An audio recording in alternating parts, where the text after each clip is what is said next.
just try and do it as consistently as you can. This is just a lie which accountants and the government have sold. Just do creative things, do the numbers, research into these, try and make your properties cash flow from day one. I recommend you study this as well, apply it, make some money.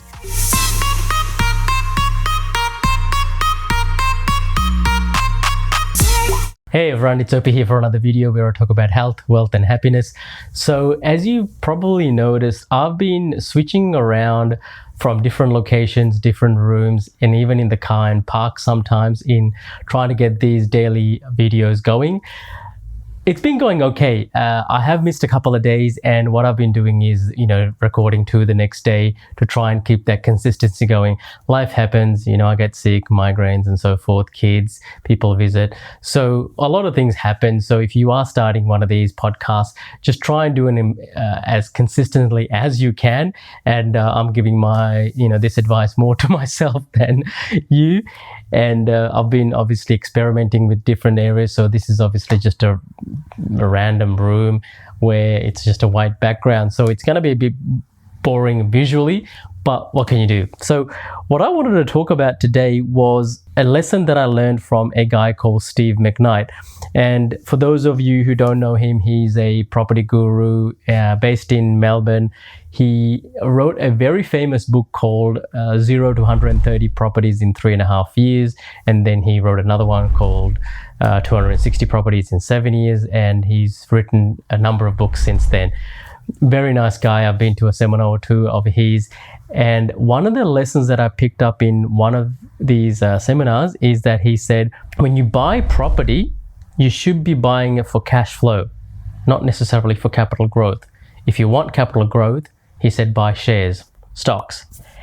And I was like, oh, really? And it took me a while to sort of figure this out and think things through.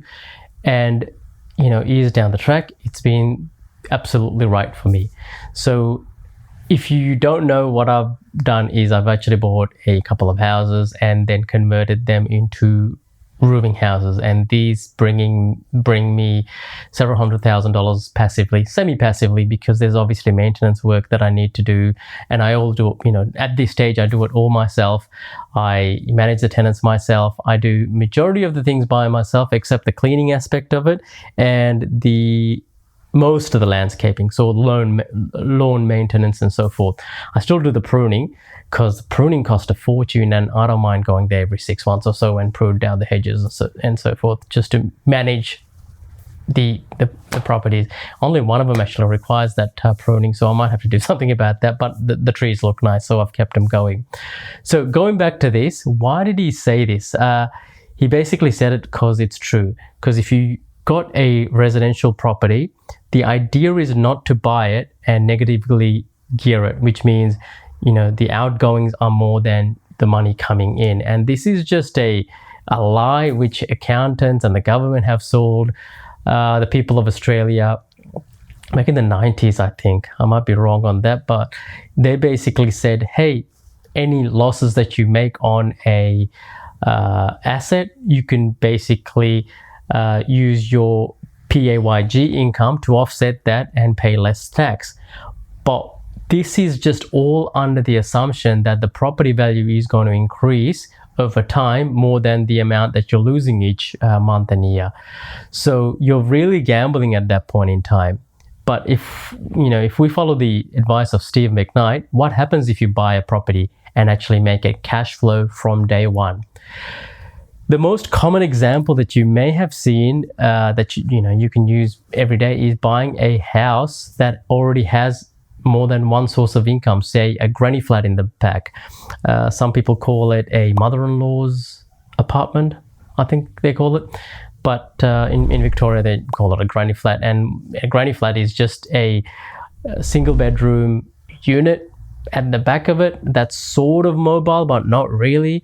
It's still connected to the mains, sewerage is connected, and the electricity is still the one electricity box. So it's still the one electricity box, but you can potentially rent it out to two different entities, two different, say, a large family at the front and a single person at the back, or a couple at the back. And effectively almost double your revenue. Not quite, but almost. That's one way to just do it off the cuff.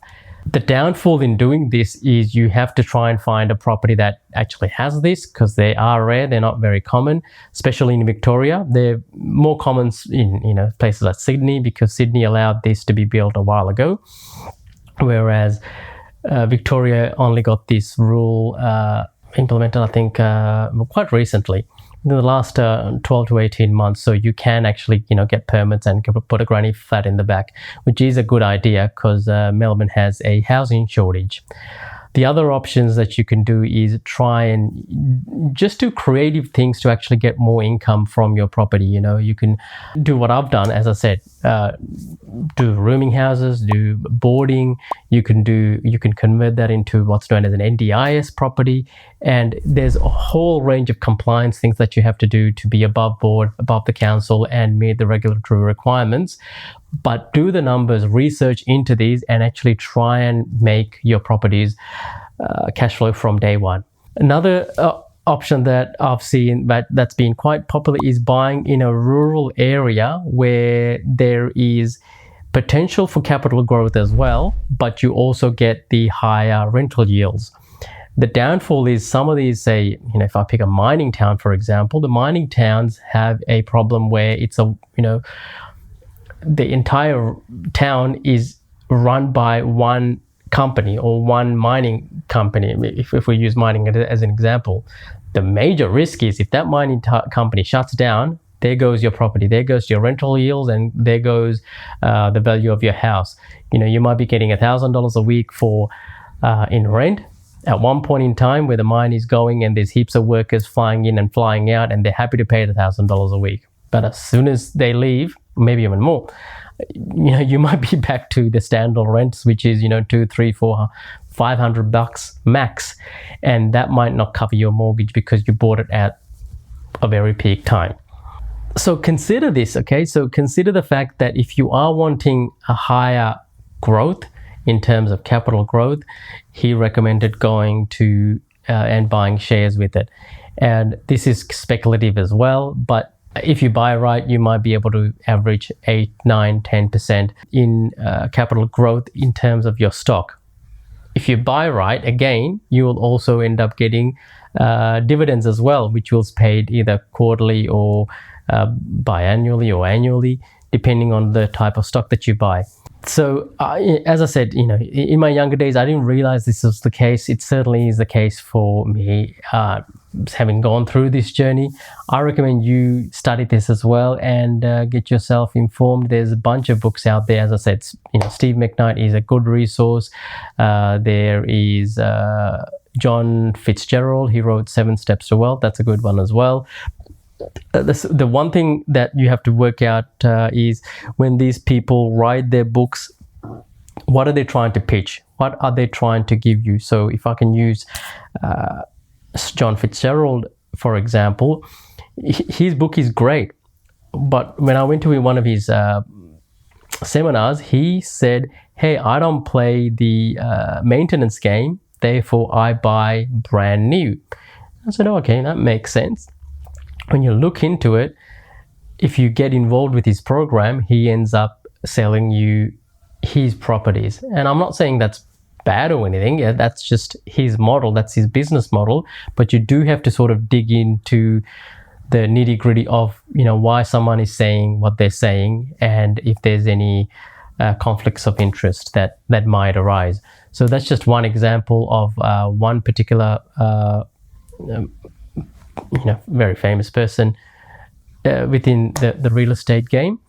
There's a few others. Who else is there? Bob Anderson does subdivisions and real estate developments.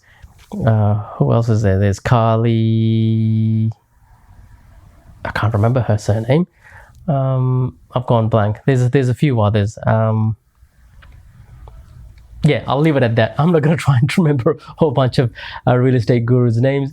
Read the books. Obviously, the some of the books that are coming out from other countries like America and in England and so forth, the rules may be different, but the concepts generally can be applied in Australia, but just check if they can be applied. If they can be applied, apply it, make some money.